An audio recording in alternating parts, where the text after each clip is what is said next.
everyone, welcome back to my YouTube channel Eco Adda Way to Economics. So today we continue NCERT class 12th part A Introductory Macroeconomics chapter 1 Introduction. So in this part we talk about the various terms related to the macroeconomics. So let's begin with the introduction. First term is capitalistic country. So the countries who invest capital in the production, ऐसी countries जो production में capital invest करती है, पैसा invest करती है, that are known as capitalistic country. उन countries को कैपिटलिस्टिक कंट्रीज़ बोलते हैं. The production activities are mainly carried out by the capitalistic enterprises. तो हमें ये चीज़ पता है कि किसी भी प्रोडक्शन को स्टार्ट करने से पहले उसमें ह्यूज अमाउंट लगता है, उसे हम कैपिटल बोलते हैं. और जो कंट्रीज़ कैपिटल इन्वेस्ट करती है वो कैपिटलिस्टिक कंट्रीज़ होती है. Now the second term is entrepreneurs. So they are the people who exercise control over major decision. इसका मतलब एंटरप्रेन्योर कौन लोग होते हैं? वो लोग जो मेजर डिसीजन लेते हैं किसी भी फर्म में. And they beer large part of risk associate with the firm. और जितना भी फर्म को, कंपनी को रिस्क होता है वो सब कौन बियर करता है? किसके ऊपर रिस्क सबसे ज़्यादा होता है? एंटरप्रेन्योर, जो सबसे ज़्यादा पैसा लगाता है. Third one is capital.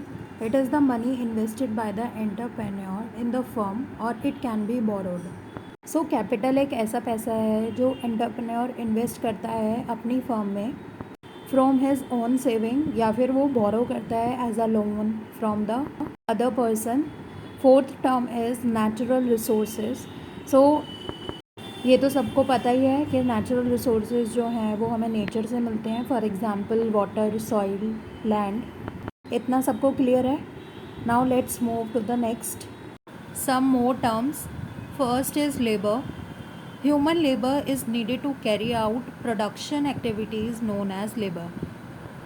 So human labor means the workers which are carried to the production activities are known as laborers. Next term is revenue. When the entrepreneur sells the good in the market, जब कोई entrepreneur market में कोई भी good sell करता है, the money earned is called revenue. जो उससे पैसा मिलता है in the exchange of that good, उसे क्या बोलते हैं? revenue. Next is wages. So the wages are the part of revenue paid to the laborers. जो laborers को in the form of salaries दिया जाता है उसे हम क्या बोलते हैं? wages. Next is profit.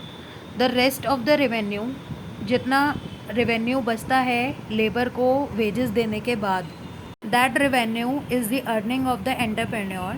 वो क्या होती है? एक तरीके की earning होती है entrepreneur के लिए. That is known as profit. Next term is investment expenditure. These are the expenses which raise productive capacity are known as investment expenditure. So ये किसी भी फर्म के ऐसे एक्सपेंसिव होते हैं जिनको लगाने पर प्रोडक्टिव कैपेसिटी जो है वो इन्हेंस होती है, इंक्रीज़ होती है. For example purchasing new machinery for the firm. So firm में नई मशीनरी आने से क्या होगी? प्रोडक्टिविटी इंक्रीज़ होगी. So such expensive are known as investment expenditure. Now the next term is wage rate. The labor which is sold or purchased, ऐसी labour जो खरीदी जा सके या बेची जा सके against wages, wages देने पर, refers to a wages labor. So here the laborers are hired on the wage rate known as wage labor. The last term, वैसे तो आपको पता ही होगा कि फर्म्स क्या होती हैं, फिर भी हम एक बार डिफाइन पढ़ लेते हैं. द प्रोडक्शन यूनिट, जहाँ पर गुड्स प्रोड्यूस होते हैं उसको हम फर्म बोलते हैं. Now the next topic is sectors. There are two sectors, household sector and external sector. Household sector, when the single individual takes the decision relating to her own consumption.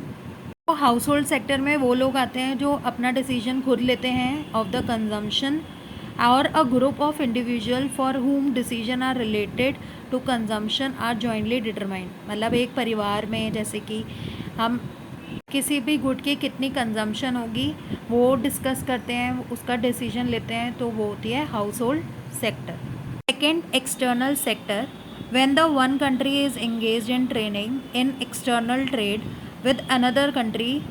तो जब एक country किसी और country के साथ external trading करती है, then it is known as external trade and comes under the external sector. So there are two types of trading, export and import. Export किसे बोलते हैं? When the domestic country sell the goods to the rest of the world.